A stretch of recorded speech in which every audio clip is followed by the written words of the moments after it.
Mi familia me rechazó en Navidad. No eres bienvenido, dijeron.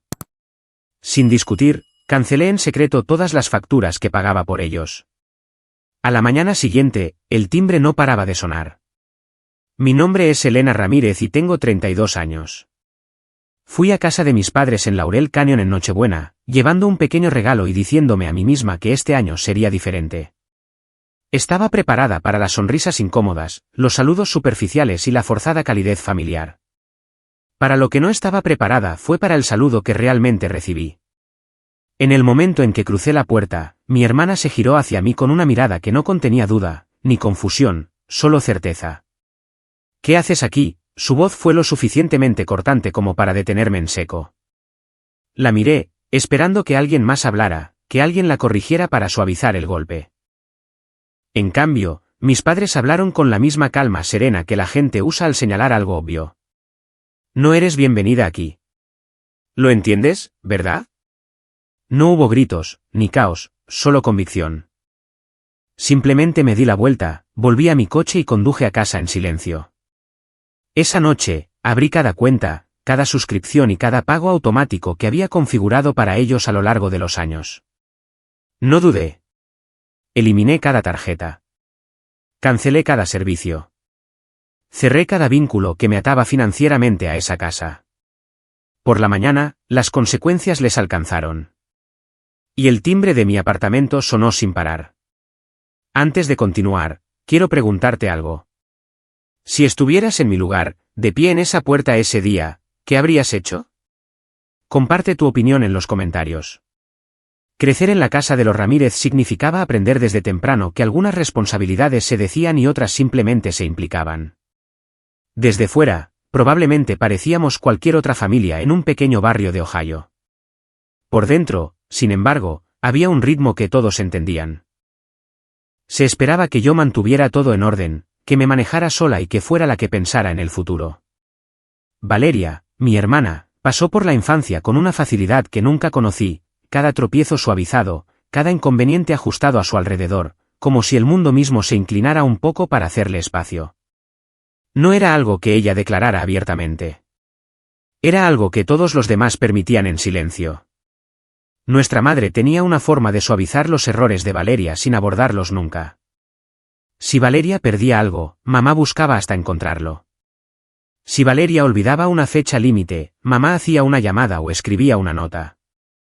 Mientras tanto, si yo necesitaba ayuda, la respuesta solía ser un recordatorio de que era capaz, que era la organizada y que ya lo resolvería. Al principio, me enorgullecía de eso. Ser confiable se sentía como una fortaleza. No me di cuenta de lo fácil que la fortaleza se convierte en expectativa y de lo rápido que la expectativa se convierte en una carga. Nuestro padre rara vez intervenía. Se mantenía al margen de la mayoría de las decisiones, como si el conflicto fuera algo que sucedía en una pantalla en lugar de en su propia casa. No alzaba la voz y no se oponía. El silencio era su forma de mantener la paz. Con el tiempo, ese silencio se convirtió en la base que mantenía en su lugar cada desequilibrio. Cuando un padre da un paso atrás, el otro llena el espacio. Y en nuestra familia, eso significaba que la versión de justicia de mamá no se cuestionaba. Cuando me mudé para empezar a trabajar después de la universidad, pensé que la distancia física cambiaría la dinámica. Alquilé un pequeño apartamento, compré mis propios víveres y me sentí orgullosa de ser responsable de mí misma. No pasó mucho tiempo antes de que mamá comenzara a llamar con pequeñas peticiones. Empezó con algo como una factura inesperada o una reparación de coche que apretaba el presupuesto familiar. Quería ayudar. Me dije a mí misma que esto era temporal. Las familias se ayudan mutuamente. Envié dinero sin pensarlo demasiado. Esas pequeñas peticiones se convirtieron en rutina. Luego, la rutina se convirtió en algo asumido. Empecé a cubrir una factura de servicios públicos aquí y allá. Después de un tiempo, simplemente comenzaron a ponerme en la cuenta. Me dije que era más fácil así. Yo tenía un sueldo estable y ayudar hacía la vida más fácil para todos. No pedí nada a cambio. Ni siquiera pedí reconocimiento. Simplemente seguí haciendo lo que parecía necesario. Pasaron los años y el patrón solo se fortaleció. Si Valeria quería algo que la familia no podía permitirse, la conversación cambiaba sutilmente hasta que sentía que intervenir era lo razonable. Me convencí de que estaba siendo generosa y madura. Pero algo cambió el día que me di cuenta de que ya nadie decía gracias, ni siquiera de manera casual. Era como si mis contribuciones se hubieran reescrito como algo esperado, algo debido. Si dudaba o cuestionaba una petición, me encontraba con confusión, luego decepción, y después frustración, como si yo fuera la que estaba alterando el orden natural de las cosas. Cuanto más los apoyaba, más sentía que me desvanecía de la narrativa. No era apreciada. Era un recurso, un elemento de fondo destinado a estabilizar la casa en la que ya no vivía. Mi generosidad había dejado de ser amabilidad. Se había convertido en una obligación, y nadie más se dio cuenta del cambio. 3 años antes, me había mudado a Laurel Canyon después de aceptar un puesto como enfermera registrada en un hospital de tamaño mediano en Los Ángeles. Recuerdo claramente las primeras semanas, las calles desconocidas que serpenteaban por las colinas, las mañanas tranquilas llenas de pájaros y aire suave, y la sensación de que finalmente había alcanzado una versión de la adultez por la que había estado trabajando durante años. El trabajo era exigente, y había días en que pasaba horas de pie sin descanso, pasando de un paciente a otro, cargando historias de miedo y esperanza que no eran mías, pero que aún así se instalaban en mi pecho cuando volvía a casa. Sin embargo, me sentía estable. Había construido algo para mí. Pagaba mi alquiler a tiempo. Compraba víveres con el dinero que ganaba. Me enorgullecía de eso. Mi madre también estaba orgullosa, pero de una manera diferente. Para ella, el orgullo venía envuelto en una sutil expectativa. Las llamadas de ella siempre comenzaban cálidamente, preguntando cómo iba el trabajo, si me estaba adaptando, si necesitaba algo. Luego, el tono cambiaba hacia actualizaciones sobre lo que estaba sucediendo en casa. Valeria estaba de nuevo entre trabajos. Había surgido una factura inesperada. El coche necesitaba neumáticos nuevos. Cada situación se presentaba como desafortunada, temporal, solo necesitando un poco de ayuda para salir del paso. Siempre quise ser un apoyo. Me decía a mí misma que nos estaba ayudando a todos a avanzar. Así que enviaba dinero, a veces una pequeña cantidad, a veces más de lo que me sentía cómoda. Era más fácil enviarlo que cuestionar por qué se necesitaba. Valeria rara vez me hablaba directamente. Me enviaba mensajes de texto o mensajes breves con la suposición de que yo intervendría. Si llamaba, su voz tenía una ligereza que sugería que el problema era simple y que yo siempre había sido la que podía arreglar las cosas rápidamente. Mi madre reforzaba eso sin decirlo directamente. Me decía que Valeria estaba pasando por un momento difícil, que necesitaba espacio, que las cosas aún no se habían arreglado para ella. La implicación era que, como su hermana, yo debía llenar los vacíos mientras ella encontraba su dirección. Mi padre permanecía en silencio durante la mayoría de estas conversaciones. Si hablábamos, me preguntaba cómo estaba, pero no mencionaba nada sobre la tensión financiera. Su silencio tenía peso. Presionaba la responsabilidad hacia mí, aunque nunca pronunciara las palabras. Con el tiempo, estas peticiones se convirtieron en rutina. Los pagos se volvieron automáticos. Cubría las facturas del teléfono, ayudaba con los víveres, incluso pagaba reparaciones en la casa en la que ya no vivía. Cada vez que dudaba, mi madre me recordaba que las familias se apoyan mutuamente, que todos estábamos conectados, sin importar a dónde nos llevara la vida. Le creí, o tal vez quería creerle. Me dije a mí misma que ayudar era una extensión natural del amor. Sin embargo, había días en que llegaba a casa después de un turno de 12 horas y me sentaba sola en mi sala de estar, rodeada de silencio, y sentía algo que me oprimía el pecho. No era arrepentimiento exactamente, sino fatiga. Un cansancio que provenía de cargar más de lo que podía nombrar. Intenté ignorarlo. Me dije que era lo suficientemente fuerte. Siempre había sido fuerte. Pero la verdad es que incluso la fuerza tiene límites, y yo me estaba acercando lentamente a los míos sin darme cuenta. Una tarde de verano, Valeria decidió organizar una reunión en la casa. No fue nada extravagante, solo una reunión informal con algunos de sus amigos del trabajo. Me pidió que llegara temprano, y la forma en que lo expresó hizo que pareciera que necesitaba ayuda para preparar, no que me quisiera allí como invitada. Llegué con una bolsa de víveres porque había mencionado que necesitaba bocadillos. Cuando entré, Valeria ya estaba riendo con dos mujeres que nunca había conocido. No me presentó de inmediato.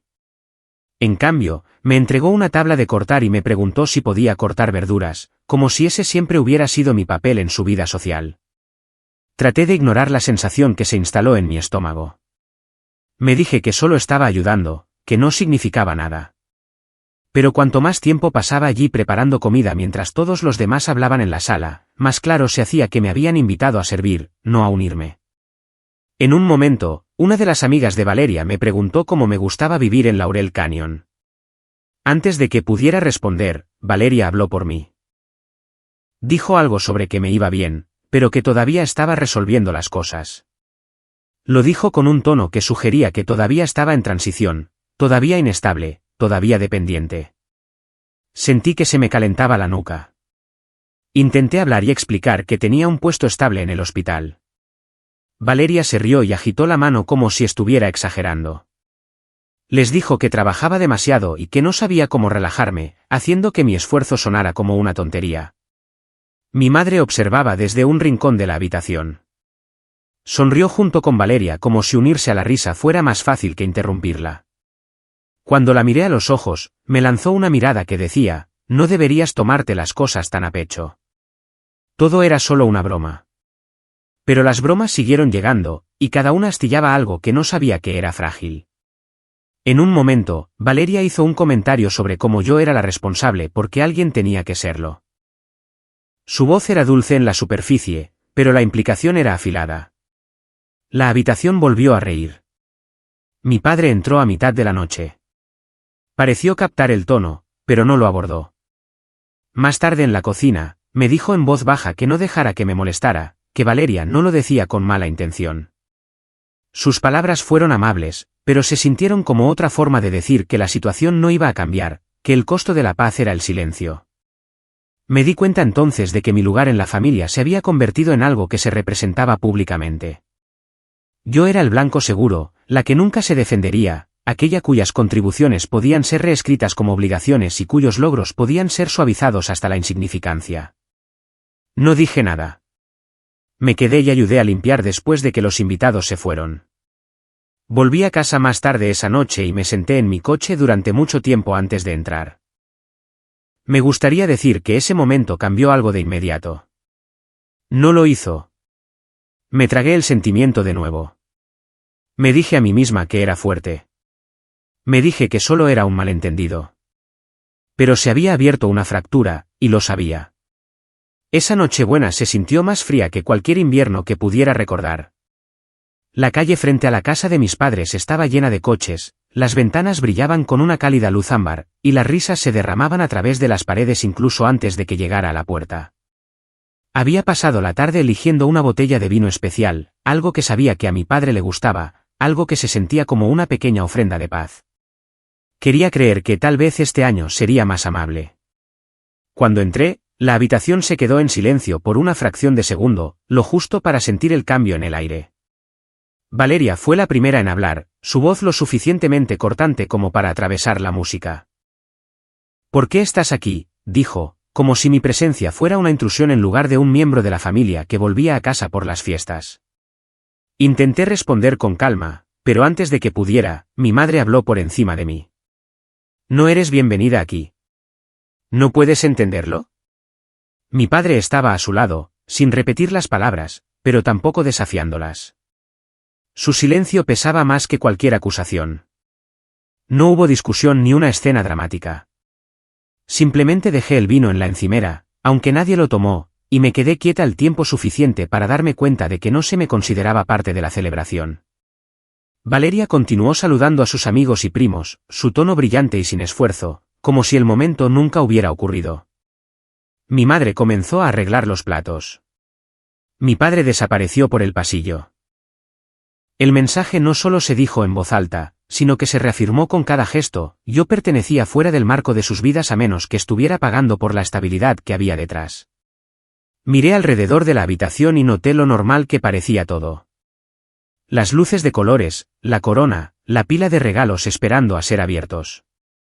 Sin embargo, debajo de esa imagen había una verdad que había estado creciendo durante años. Solo había sido incluida cuando era financieramente útil. La calidez de la familia era algo que se me extendía condicionalmente, retirada en el momento en que dejaba de dar. Esa comprensión no llegó como una revelación repentina.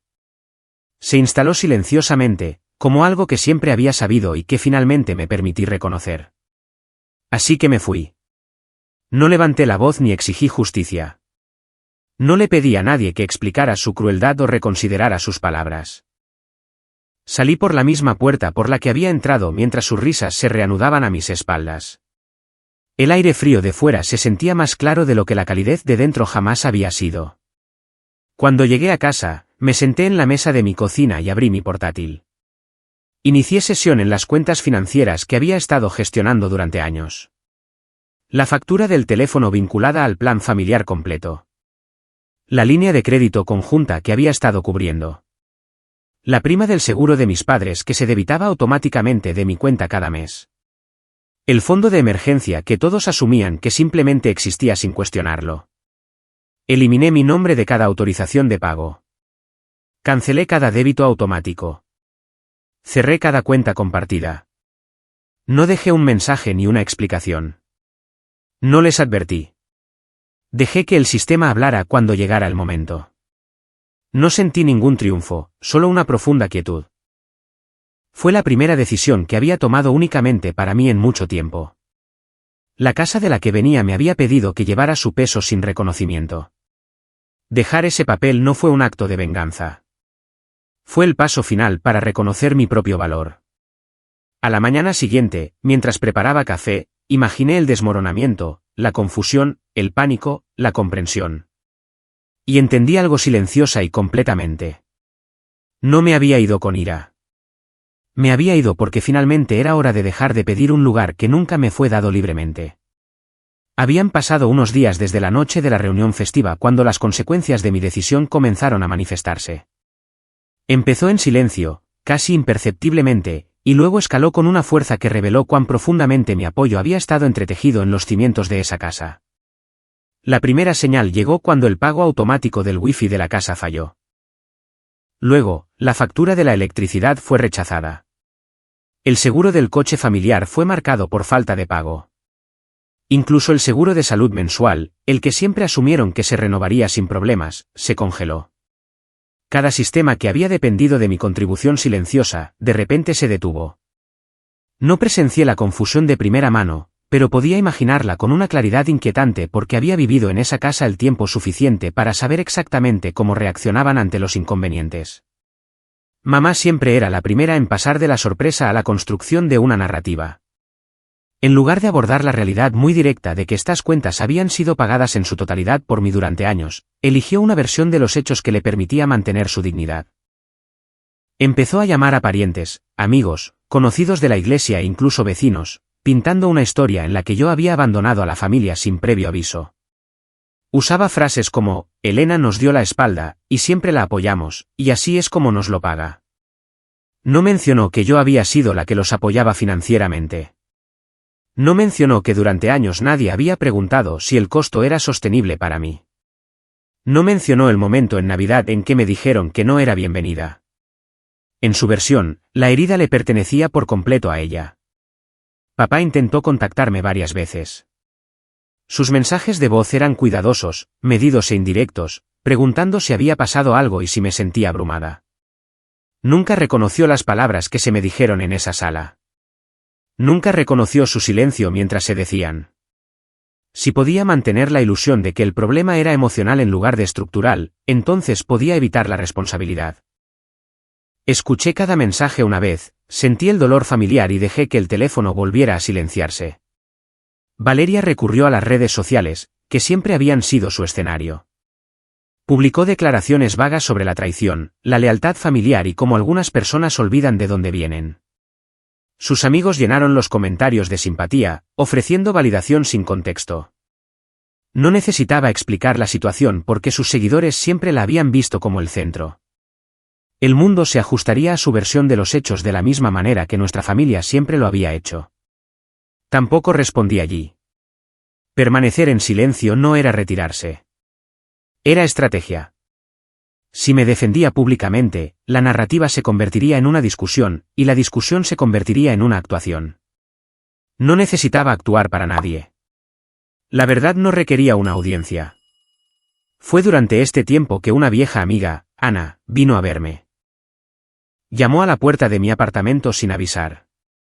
Cuando abrí, simplemente sostenía una bolsa de víveres en sus brazos, como si trajera algo para estabilizar el terreno en lugar de para entrometerse.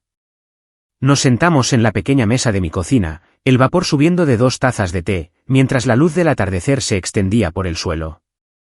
No me pidió que explicara. Había visto lo suficiente a lo largo de los años para entender el patrón. Solo dijo, están reaccionando a la pérdida de acceso, no a la pérdida de ti. La distinción se quedó conmigo. Le dio lenguaje a algo que antes solo existía como agotamiento. Me di cuenta de que durante mucho tiempo había creído que mi papel en la familia estaba ligado al amor, pero en realidad había estado ligado a la utilidad. Cuando mi utilidad fue eliminada, mi ausencia se sintió solo en términos de inconveniencia.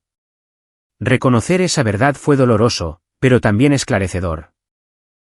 Elegí no llamarlos, no responder, no corregir la historia. Elegí la quietud, dejé que la narrativa siguiera sin mí. Dejé que su incomodidad se revelara por sí misma. Por primera vez, entendí que el silencio podía ser poder, no rendición. Una semana después de esa noche de Navidad, el silencio a mi alrededor ya no se sentía cortante. Simplemente existía, como una nueva capa de aire que había aprendido a respirar. Continué trabajando en la clínica, conduciendo la ruta familiar por las calles sinuosas de vuelta a mi apartamento en Laurel Canyon, preparando mis comidas, regando mis plantas y dejando que la quietud me recordara que la paz puede ser tranquila. No revisé mensajes ni me desplacé por las redes para ver qué se había publicado sobre mí. Permití que la distancia hiciera lo que las palabras nunca pudieron. Una tarde, mientras terminaba las notas de los pacientes en la sala de descanso, mi teléfono vibró con un número que no reconocí. El mensaje era breve, casi cauteloso. Elena, soy Ana. Nos conocíamos en la secundaria. Era cercana a Valeria en ese entonces. ¿Estarías dispuesta a hablar? Hice una pausa antes de responder. Mi recuerdo de Ana siempre había sido diferente al de las otras amigas de Valeria. Ana nunca interrumpía a los demás, nunca reía más fuerte, nunca intentaba impresionar a nadie. Ella observaba.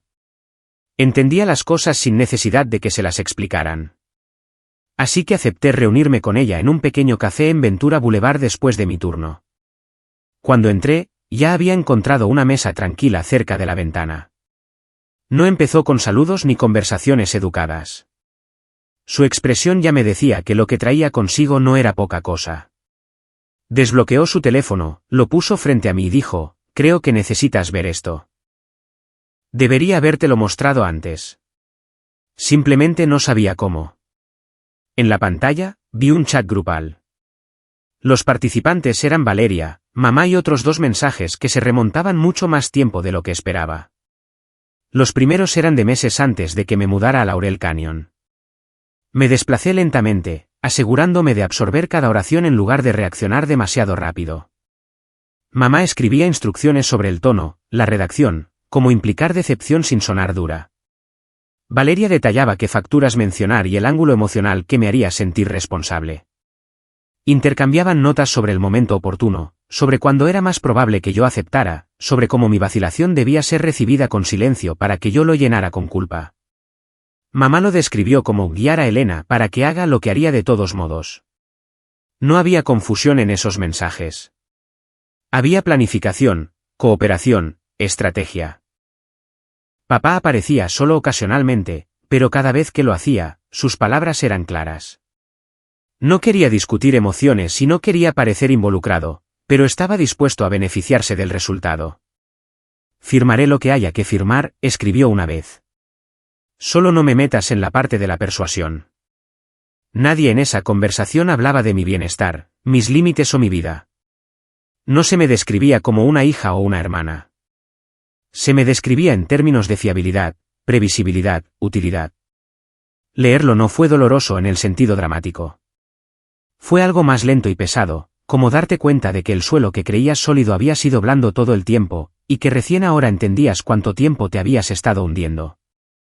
Ana me dejó terminar de leer antes de hablar. Dijo que lo había visto suceder con el tiempo, que al principio parecía estrés familiar, luego se formaron patrones, luego se repitieron las excusas y, finalmente, quedó claro que no era confusión ni falta de comunicación. Era intencional. Me dijo que no participó, pero también reconoció que había permanecido en silencio más tiempo del que debería. Su voz llevaba el peso de eso. Le di las gracias, porque no había nada más que decir. Conocer la verdad no necesitaba comentarios. Simplemente necesitaba ser reconocida. Esa noche, volví a mi apartamento y me senté en la misma mesa de la cocina donde había terminado los pagos. Pero esta vez, la decisión no fue un acto de dolor. Fue un reconocimiento. Abrí mi teléfono, bloqueé cada número, eliminé cada hilo de mensajes, eliminé cada punto de acceso restante. No dejé explicaciones ni advertencias. Las palabras ya se habían usado en mi contra durante demasiado tiempo. No hubo un final dramático, ni conclusiones a gritos, solo una conclusión tomada en silencio y por completo. No me alejé de mi familia. Volví a mí misma. Un mes después, la distancia se había asentado por completo. No había hablado con mi familia desde la noche en que me fui, y la vida continuaba en Laurel Canyon a su propio ritmo suave. Me despertaba temprano, hacía mi trabajo en la clínica y pasaba las tardes leyendo o caminando por las colinas tranquilas. Había momentos en que el silencio se sentía desconocido, pero nunca doloroso. Simplemente era nuevo. Mientras tanto, las consecuencias que siguieron a mi partida se desarrollaron sin mi participación. Me enteré de ellas gradualmente, no porque buscara información, sino porque las noticias viajan de maneras que no puedes evitar. La gente habla cuando las máscaras caen, especialmente cuando las máscaras se usaban por el bien de la apariencia. Valeria fue la primera en sentirlo. El mismo círculo de amigos que una vez se reía con ella comenzó a distanciarse cuando las capturas de pantalla del chat grupal circularon silenciosamente entre ellos. Habían tolerado las burlas, las pequeñas crueldades y las actuaciones dramáticas. Pero la manipulación calculada era algo diferente. Revelaba intención, planificación y falta de conciencia. Las invitaciones disminuyeron y luego cesaron. Su mundo social no se derrumbó de golpe, pero se redujo, dejándola rodeada principalmente de personas que se beneficiaban de ella en lugar de preocuparse por ella. No sentí triunfo en eso, solo claridad. La reputación de mamá también cambió. Durante años, se había posicionado como una voz de guía dentro de su grupo de la iglesia, una mujer que mantenía unida a su familia con paciencia y sabiduría. Cuando comenzaron los rumores sobre el chat grupal y la culpa calculada, la admiración en la que confiaba se tensó. Nadie la confrontó directamente. Pero hay una diferencia entre ser respetada y ser tolerada. La diferencia se reveló silenciosamente en pequeñas pausas y saludos más cortos. Su mundo no se hizo añicos. Simplemente se atenuó. Papá enfrentó la consecuencia más concreta. Sin los pagos que yo había mantenido, el ritmo financiero del hogar cambió drásticamente. Las facturas que antes se manejaban sin discusión ahora requerían acción. No había nadie más para absorber el peso. Se las arregló, pero no con elegancia. La estructura en la que confiaba nunca había sido estable, solo estaba oculta. En cuanto a mí, no volví. No lo reconsideré. No esperé disculpas que nunca llegarían. Construí una vida más pequeña, más tranquila y enteramente mía. Y por primera vez, eso fue suficiente. Irse no siempre es ruidoso. A veces, es simplemente elegirte a ti misma y dejar que el mundo se ajuste. Aprendí que el amor no se demuestra con la resistencia. El amor no requiere sacrificar tu sentido de identidad ni cargar con las cargas que otros se niegan a reconocer. Las familias pueden no verte incluso estando a tu lado. Irse no es crueldad cuando quedarse significa perderte a ti misma. Proteger tu paz no es egoísmo. Es supervivencia. Dejar ir puede ser el acto más compasivo que le ofreces a tu propia vida.